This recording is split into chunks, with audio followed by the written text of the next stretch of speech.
Let me tell you something that can completely change the way you think about investing.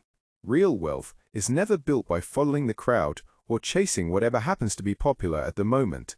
It's built by understanding value, staying calm when others panic, and having the discipline to put money to work when fear dominates the market.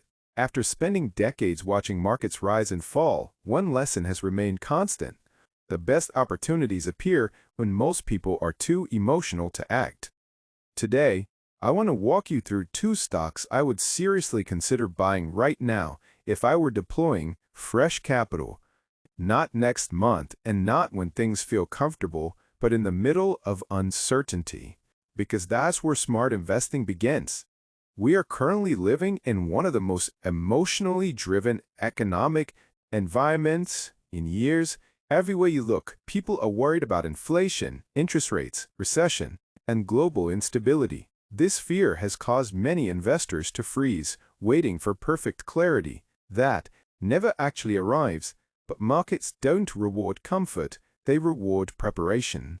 While most people are focused on headlines and short-term noise, long-term investors are studying balance sheets, cash flow, and business fundamentals. The key question is simple. Can this company continue generating real money regardless of what the economy is doing? If the answer is yes, then fear becomes an opportunity rather than a threat. Most people misunderstand what investing really is. They treat it like gambling.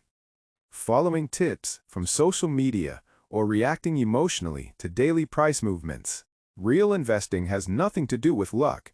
It's about owning strong businesses that consistently generate cash, have clear competitive advantages, and are managed by people who understand how to allocate capital wisely. That's why I strongly believe in dividend-paying companies. Dividends are real money.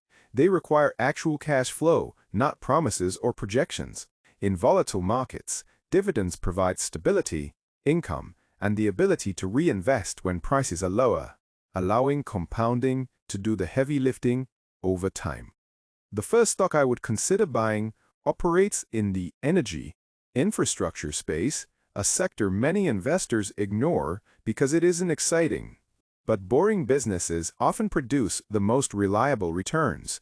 This company owns pipelines, storage facilities, and terminals that move oil and natural gas across North America. The beauty of this business model is that it doesn't depend on energy prices. Whether prices rise or fall, the company gets paid based on volume. Functioning like a toll booth on the energy highway, every day homes need heat. Factories need power, and transportation needs fuel, and all of that energy must move through infrastructure that is extremely difficult to replace or replicate due to regulatory and financial barriers. What makes this business especially attractive is its predictability. The company operates under long-term contracts that often last decades, which creates stable and visible cash flow far into the future. This reliability allows it to pay a strong dividend, currently yielding over 6%. Backed by real earnings and long-standing operations. At the same time, the stock is trading at a reasonable valuation because many investors are distracted by trend-driven sectors like technology and artificial intelligence. That disconnect between business quality and market attention creates an opportunity for disciplined investors who value income and stability. There's also a common misconception that energy infrastructure will become obsolete as renewable energy expands, but that view ignores how the energy system actually works. Renewable sources like wind and solar are intermittent, meaning they cannot produce power consistently at all times. Gas plays a critical role as a backup energy source, ensuring reliability when renewable output fluctuates. As renewable capacity grows, dependable energy infrastructure becomes even more important, not less. This company is also investing in new projects and adapting to future energy needs, positioning itself to remain relevant and profitable for many years. The second stock I would consider buying operates in the healthcare sector, but not in speculative biotech or high-risk drug development.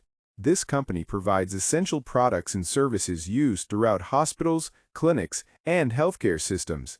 These products are not optional or discretionary, they are part of standard medical care.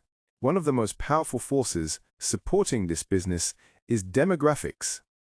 Every day, thousands of people reach retirement age, and as populations age, demand for healthcare steadily increases. This trend is not cyclical or speculative. It is predictable and long-lasting. This healthcare company benefits from deep relationships with medical providers, high switching costs, and strong scale advantages. Hospitals and clinics value reliability and quality over marginal cost savings, which creates pricing power and stability even during economic slowdowns. The company generates strong free cash flow, maintains a healthy balance sheet, and returns capital to shareholders through a growing dividend. While the dividend yield is lower than the energy stock, the trade-off is long-term growth driven by unavoidable demographic demand. From a valuation standpoint, this healthcare stock is not cheap, but it is reasonably priced for the quality it offers. Over long investing careers, the biggest mistakes usually come from buying weak companies simply because they look inexpensive. Paying a fair price for a strong, well-managed business often leads to far better outcomes over time.